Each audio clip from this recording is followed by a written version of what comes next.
Chapter 1. The Encounter with the Unknown. The sea stretched out like a mirror, unaware of the turmoil that was about to erupt. The patrol boat Albatross, nicknamed the White Sail by the veterans, glided serenely under the command of Captain Layla Hormozi, a woman of legendary calm whose eyes had witnessed danger in every corner of the globe. Beside her, First Officer Mehta kept his binoculars trained on the horizon, while water canisters, emergency rations, and first aid kits stood ready on the rescue crates. 4 hours had passed since they left port. The sky was cloudless, painting the Atlantic a deep blue, and not a single cloud dared to disturb the air. The Albatross was on an environmental monitoring mission, detecting pollutants, tracking cetacean migrations, checking for abandoned nets.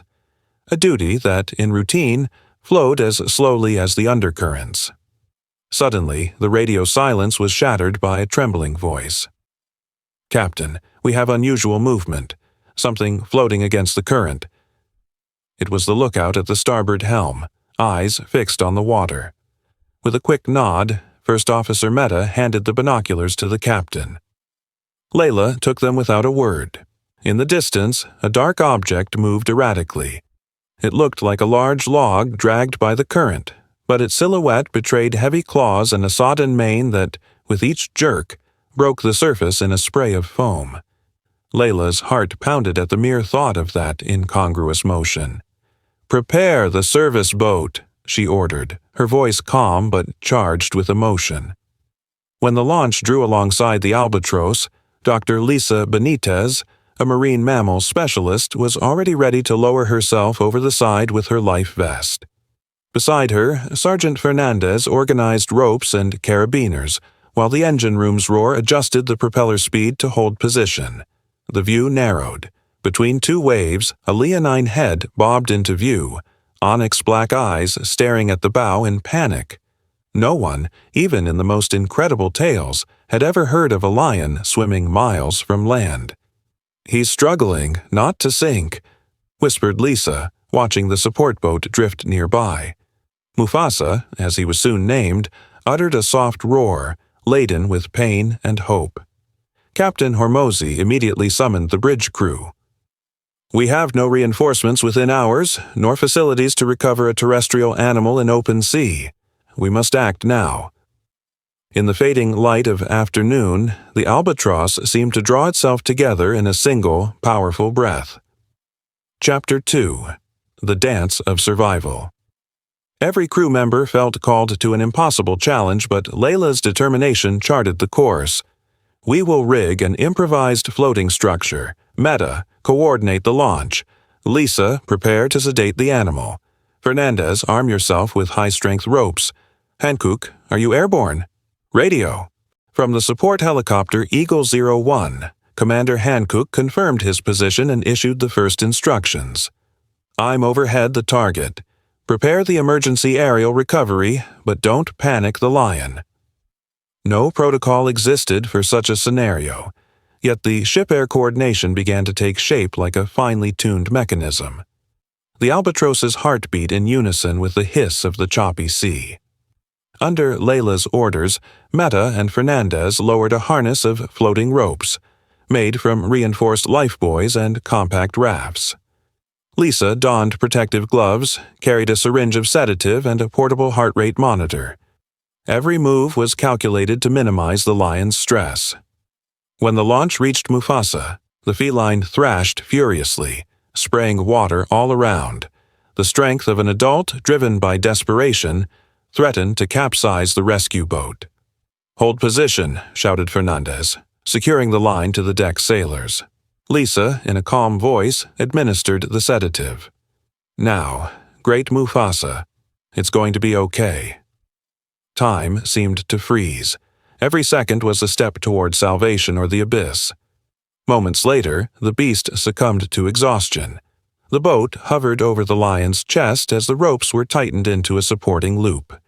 In a coordinated maneuver, the Albatross reversed its engines to create a stabilizing wake. Then, under the prow's crane, Mufasa was slowly lifted alongside the ship's hull. The deck cranes, once used for cargo, became levers of life. When the lion touched the deck, another worldly silence fell over the crew.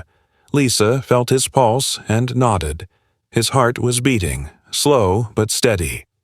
Fernandez released the harness, while Hancock, hovering above, lowered the winch for the final extraction. The rotor blades drummed against the seaside canopy like a ceremonial drum. Layla, voice trembling with emotion, addressed everyone. "Our Mufasa is alive. Thank you all. Now we will transfer him to the Veterinary Emergency Center by helicopter." In the makeshift clearing at the nearest harbor, Mufasa was greeted by a team of marine and terrestrial veterinarians. IV fluids, thermal blankets, insulated covers. His final roar, exhausted yet powerful, echoed like a hymn of rebirth. Chapter 3. Mufasa's Rebirth. Mufasa now lay in an area set up as an emergency infirmary under the warm glow of heat lamps. There, the veterinary team led by Dr. Benitez attended to every detail. Warm baths to wash salt from his coat, rehydration fluids via drip, and continuous monitoring of his temperature and heart rate. Around the great feline, the crew of the Albatross and the aerial support from Eagle 01 took turns in silence, as if in those delicate moments sheer willpower could truly sway the fate of an extraordinary creature. Commander Hormozi watched from a corner, her face marked by fatigue and astonishment. Half the night had already passed, yet she had not yielded to sleep. Meta, the first officer, approached her in a low voice with a notebook full of observations. "Commander, we've collected data on currents, GPS coordinates, and water temperature. If we confirm that Mufasa drifted over 100 kilometers offshore, we'll need to file a detailed report to headquarters." Layla nodded, aware that scientific data alone would not suffice. Explanations were needed. They had to determine whether this was a biological anomaly or the result of illegal trafficking. "Prepare all the materials," she ordered, "and coordinate with Hancock for an aerial survey of the original sighting area." Meanwhile, talk on the deck had shifted from miracle to international emergency. As some news outlets uploaded photos of the rescue, the radio room was flooded with interview requests and pressure to have the commander speak. But Layla asked for time. First Mufasa, then the words. Chapter 4. The Investigation and the Circle. Closes. At dawn, the Eagle 01 medevac helicopter returned to overfly the area where the lion had been spotted. From beneath a thick layer of low clouds, Commander Hancock transmitted live images. No rafts or shipwreck debris were visible, only the vast clarity of the open ocean. The scene seemed truly inexplicable. Meanwhile, Sergeant Fernandez coordinated the transfer of Mufasa to a coastal rehabilitation center equipped with both marine enclosures and large recovery aviaries. When the massive beast crossed the threshold of its new pen, the veterinarians greeted him with muted applause, and he responded with a gentle roar, as if to confirm the trust those men and women had placed in him. In the days that followed, genetic monitoring protocols confirmed Mufasa's uniqueness, an adult African lion with no radio collar or identifying marks. The theories of illegal trafficking began to falter. No known smuggling route could have delivered a live lion so far out at sea without any signs of embarkation. Some biologists speculated he might have escaped captivity and been shipwrecked from an improvised raft. Or perhaps, simply, nature had mapped out an unfathomable journey. Around the center, the local community organized nighttime vigils and observation shifts to witness Mufasa's recovery. Children, curious onlookers, and journalists lined the raised walkways, respecting the animal's space. A community once accustomed to tranquil waves now felt the guardian of a shared secret of courage and hope. Commander Hormozi sent a message of thanks back to the Albatross. "Without your courage and dedication, Mufasa would not be here to remind us to empathize with every form of life." Those words were broadcast over the radio to the entire crew, who at that moment were still out at sea, ready for the next assignment. And as the sun set over those waters that had feared the presence of a predator, Mufasa, still a little dazed but resolute, lifted his head and let out one final, mighty roar. He was no longer just a fleeing lion. He had become the living symbol of humanity's determination to rally around anyone, however different, who fights to survive. Chapter 5. The Rebirth of the Community. In the days following Mufasa's transfer to the rehabilitation center, life in the small coastal village changed. Along the docks and winding lanes overlooking the sea, there was an air of redemption. From the fishermen who had stopped work to watch the great feline, to local entrepreneurs organizing fundraising events, everyone felt part of something larger. Dr. Benitez organized a series of public meetings in the town hall auditorium, video screenings of the rescue, slides with biological data, and testimonies from the Albatross crew and Eagle 01 air support. The rooms were packed with children whose faces glowed in the projector light, curious elders, and entire families. At the end, questions flew in rapid succession. How will he swim again? Will more sea rescue missions be needed? Is it true that a lion doesn't swim but runs? Each answer brought a smile and strengthened that sense of solidarity. Merchants set up stalls selling memorabilia, T-shirts, magnets, mugs, depicting Mufasa's proud profile amid the waves. Proceeds were donated to the Big Cat Conservation Foundation and to purchase new equipment for the International Coast Guard. Meanwhile, Commander Hormozi and First Officer Meta were receiving invitations from university centers and environmental associations. The story of the swimming lion had become a case study for courses in marine biology, international law, and emergency management. The Albatross, which just days earlier had plowed through the ocean on an environmental monitoring mission, was now preparing to adopt stricter protocols for intercepting distressed animals. But the real transformation took place in the community's heart. From the looks of solidarity along the pier to the silent handshakes, everyone felt they had rediscovered the importance of respecting life, even when it seems out of place, and Mufasa, in his protected enclosure, grew stronger each day as his wild black mane dried in the morning sun. Chapter 6. The Grand Gala in Honor of the Rescue. A few weeks after the emergency concluded, an extraordinary event marked the pinnacle of that period, the Grand Sea Rescue Gala, held in the old port hangar. Beneath a canopy of warm lights, stages and projectors were set up, and the honor ramp was reserved for the heroes, Hormozi, Meta, Dr. Benitez, Sergeant Fernandez, and Commander Hankook, who had arrived with his Eagle 01 crew.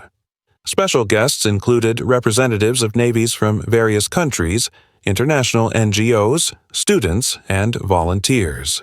The evening opened with a video montage of the operation's most striking moments: the discovery of Mufasa, the tense coordination between ship and aircraft, the makeshift laboratory on deck, and finally the transfer to the care center. The projections alternated with presentations by biologists, ethologists, and legal experts who discussed the unprecedented implications of that rescue. On stage, Commander Hormozi delivered an impassioned speech. This mission has shown that there are no limits or borders when it comes to protecting life. A great feline in the open sea forced us to reinvent procedures, to set fear aside, and to apply every skill we possess. We are here to celebrate not a lone hero, but the daily practice of collective responsibility. At its conclusion, symbolic awards were presented: a silver medal featuring a stylized wave for each crew member and a carved wooden relief of Mufasa for the rehabilitation center. Amid applause, local volunteers also received certificates honoring their logistical and moral support through tempestuous nights. The gala dinner, featuring seafood and regional specialties, became a networking opportunity. Proposals for joint training, research projects on migratory marine species, and plans to equip future vessels with low-intensity sonar to locate distressed animals. In that grand hall, important decisions were made on paper, with the hope they would soon become globally shared protocols. Chapter 7. The Legacy of a Brave Lion. Winter brought torrential rains and storm surges. Yet at the coastal center, one initiative steadily took root. The Path of Respect, a trail through the Mediterranean scrub dotted with informational panels about Mufasa's rescue and measures to protect marine wildlife. Schools, conservation groups, and hikers flocked to the route, each station telling a chapter of the lion's story. The discovery at sea, the emergency call, the makeshift bridge, the rehabilitation, and finally the symbolic release. That spring, a final experiment was undertaken, returning Mufasa to a small fenced stretch of coastline connected to the main enclosure by a shallow water corridor to observe his reaction to a real environment. On that day, as the crowd watched in respectful silence, Mufasa approached the open waves for the first time, sniffed the salt air, took a few steps, and then turned to his caretakers with a soft roar of gratitude. Photographers and camera crews captured the moment, which was broadcast live around the world. Thanks to the genetic studies by Frank, who that season had identified an extremely rare, potentially invaluable subspecies in Mufasa, and to the albatross's logistical support, the lion became the symbol of a new era of cooperation between humanity and nature. The Mufasa at Sea Foundation was founded to create protected corridors for other terrestrial animals stranded at sea, to fund scholarships for marine biologists, and to develop ever less invasive rescue technologies. A year later, when Commander Hancock and Sergeant Fernandez returned to visit, they found a lush green park and a row of benches dedicated to everyone who had taken part in the rescue. Children, tourists, and scholars queued to write messages of gratitude on a large ceramic mosaic. Thanks to you, we have learned that compassion knows no barriers. As the sun set over that transformed coast, Hormozi, Meta, and Benitez shook hands on the pier. Each knew that behind this extraordinary achievement lay the courage of a woman at the helm, the skill of her crew, and the gentle strength of a lion named Mufasa. If you enjoyed this story, please leave a like and subscribe to the channel so you won't miss more videos like this. Share your thoughts in the comments. We're eager to hear what you think. See you soon.